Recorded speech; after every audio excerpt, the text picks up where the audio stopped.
I'm a huge pusher of interracial dating. Like Me too. I actually had a girl like on the show, and she came on like 4 or 5 months ago. She was super masculine, like tall black girl. She was like 5'10", like super tall girl, and she came on the show, super masculine, argued every point. She came back like 2 months later, whole new woman. Fucking just literally whole new person. She had this guy she was talking to. She was telling. He actually came. He was in the studio. He was a short white guy who made good money, and he came to the studio and we talked to him and all this stuff. And literally like about 3 or 4 weeks ago, she like posted on her story. He proposed, and she's getting married now. She's literally only known this guy for like 3 months or something like So that. what changed her viewpoint? I mean, her DMs in my messages shows that she was actually taking the advice. She like literally like she was asking me questions, like trying to figure out what to do, and she leveraged everything perfectly. Like the guy was a good guy, but she also asked the right questions to know how to make him happy. Like she asked some very specific questions on what to do for him. And I said, help him with his business. Like he had a really strong business. I was like, fucking help him directly with his business. What kind of business was it? Gyms. So like whenever, but when you do that, whenever you sit there and you date outside your race, or you go and do the thing that you never thought that you wanted, sometimes that's when you find exactly what you want. Okay. It sucks though. It sucks because I know like there's tons of black women that come on the show and they're like, I only want a black man. It's like, So what were you gonna say? Yeah, I was gonna say, so that's kind of scary for me, right? Because it's like, how do I find that balance? Like, first of all, I work a 9 to 5, 5 days out of the week. On the weekend, I'm honestly pouring all of this time into myself, which is why I'm taking a break from dating, because I do understand that I do need to be open and available for my partner. But right now, where I'm at, I'm trying to build myself as a woman. Yeah. So going back to her situation, it's kind of scary for me. Like, how do I balance helping him out, giving extra time, those 3-4 hours, whatever, when it could be pouring into myself, because I have so much that I want to accomplish. This is why the world is broken, is because feminism pushed y'all into the workplace. Y'all have to work. The dollar is devalued so bad you have to go to work. Does that make me a bad person? So it doesn't. I had these dreams since I was a kid. I think you were forced into that role, and you have to push that away as much as possible when you find the right guy. And even though it's hard, even though you're tired from your 40-hour work week, you need to do whatever it takes to show him that you would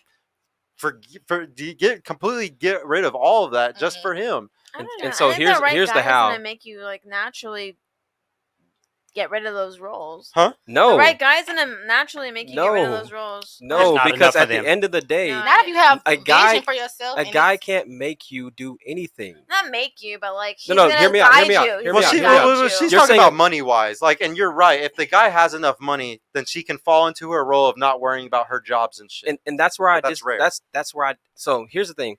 We kind of go into the whole. She's gonna fall into her feminine role, right? But part of being feminine isn't cooking. That's like the buy-in, in the same way that a buy-in for a guy is making money and providing. You know what I'm saying? So part of being feminine is what I was telling earlier, recognizing what he said earlier, recognizing what his needs are, and then becoming more like him. In as much as she helps him with his business, what is she doing? She's learning characteristics that's going to make him more wealthier. She's becoming more like him, right? You don't automatically do that. That's learned. And most women don't want to learn that. You'll get money. In this perfect example, how many people how many housewives of Atlanta episodes have they had? Right? How many feminine women on those things with rich, because they all have a rich husband, right? How many feminine women do you see on there? None of them. Exactly. You see what I'm saying? Maybe one. None of them. Because the one who actually doesn't last long. Yeah. Because she's not good for TV. Yeah, she's not. Yeah. You see what I'm saying? So my point is, it doesn't happen automatically. What you have to do is get with a person who's going to help you become that way. So when you're sitting, I tell all my homegirls do the same thing, right? This is kind of how I was like, you burn sage, dude. Because every girl who sounds burn like it on the regular. I'm not saying you burn it. I'm just saying you do it in general, right? But my point is like, I've done it. You've done it. Yes. You like it, I love it. So what I'm saying is that the ones who do it, I'm not talking about burning sage, right? But the ones who say, I gotta work on myself, right? I'm gonna be celibate. I'm gonna be in my space. I'm outside the street. In your season. In my season. Most of them try to work on themselves in isolation. Well, the problem is, like I said before, you don't know what you don't know. right? And the best way for you to sharpen yourself is with other people. So you have to go out into the dating market. Now, I'm not saying that you go out blind. You do have to work on yourself. You have to listen to podcasts, read stuff like that, so that you get practical tools to go out into the dating market with, right? But once you go out with those practical tools, that's when you go with the people and you start trying to vet people out. Oh, I learned this thing. Let me go communicate with somebody and figure out how to use this thing. And as much as you're using it, you're gonna go, he's not worth it. You're becoming better that way. You get what I'm saying? So at the end of the day, that's what you have to do. You can't sit in your bedroom and become feminine, because a masculine man is going to help you become feminine. Yeah, you have to get out, but it's okay to have a season. Like, I'm not going to spend all of 2024 locked in my house. I'm not saying that you're spending all 20. Okay, so let me put it like this. Since everybody understands sports, I hope everybody understands sports analogies, right? You don't? Okay. I don't understand sports at all. I cannot believe she was 25 last year, being 26 this year. What does that mean, Jose? So you pretty much said something very obvious. I was gonna point it out, but I was like, I'm gonna let her make it. What? You were like, you said I just turned 26 this year, and I was 25 last year. I was like, it's like saying a double negative. Okay, Jose, mind your business. I was like, did she just say, hey, whatever? No. But no, bottom line is like, so for sports analogies, and sorry, but in general, what guys, let's say you play basketball, you'll be in the gym and you'll be shooting by yourself, practicing, right? But after you practice for, let's say, 5 hours, you go out and you test what you've learned with other people, right? So what women tend to do is every Friday they're in the house. Every Friday, Saturday, Sunday, they're in the house. But guess who's outside at that time? The men. You get what I'm saying? And I'm not saying that you have to go out to the clubs, but when a guy says, hey, let's go out on a date, you say, let's do it. 9 times out of 10, you're going to get a free meal anyways, and then you'll be able to practice what you've been learning at the house. That's what I'm saying. Yeah. That makes sense. Let me check out that super chat before I ask the last question. $2 from Dr. Matt. Thank you, bro. Has a man ever given you a marriage proposal? No. No simps. Go get you one of those. No fucking you could get one tonight. I'm telling you. Yeah, he's 50. That's why he dated you. He just had a success story. You got to be getting his DMs tonight. Hey, you tripping? I want to slow roll it. I don't know if like my goal is to get married. Oh Lord, why are you dating this man? You ruined this man's life. What? No. Hey. Have you told him that? Does he know that? Have y'all talked? We've talked about it, and the thing is, like, okay, wait. Is he trying to get married? That sounds really. Is it just a legal marriage? When I said that, everyone looked at me like eyes darting. I'm guessing it's just a legal marriage, right? Like, the thing is, okay, I would 100% like.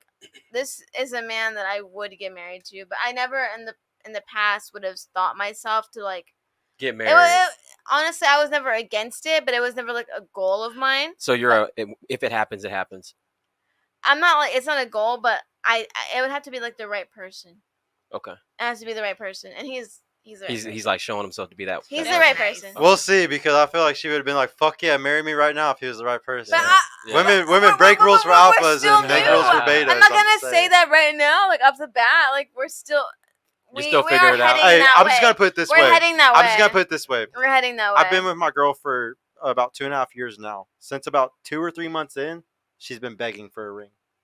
All I'm gonna say is that there's certain types of girls though that when she's really down for you, she fucking wants that shit as soon as possible, and she still bugs me for it every few months because she very much wants. Because don't turn that on him. Because we ain't gonna do that. Not now. We about to end. No, because I'll explain why. I have the leverage. A man, you need to always trust that the man is gonna make the right decision at the right time. That's what I'm saying. That's why I'm not gonna beg for it, because I just know that like whatever's he has the leverage.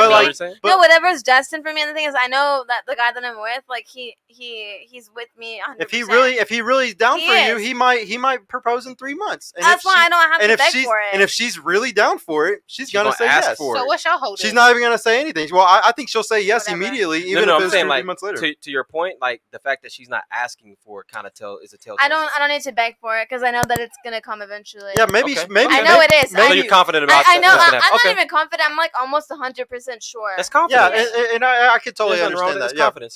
Hey y'all, Sergio here. I just want to mention I've created a completely free guide that shows you exactly how I went from having low confidence and being painfully awkward around women to easily meeting and dating numerous high-quality, desirable women in real life without the use of any dating apps or social media.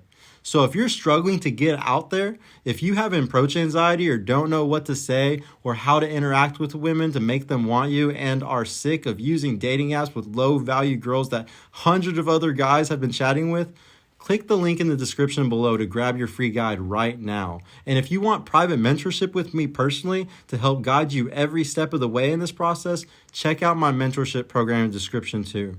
I would be happy to help you reach your dating goals and overcome any obstacle you may face. And trust me, if I can do it, you can do it too. I hope to see you soon. Peace out.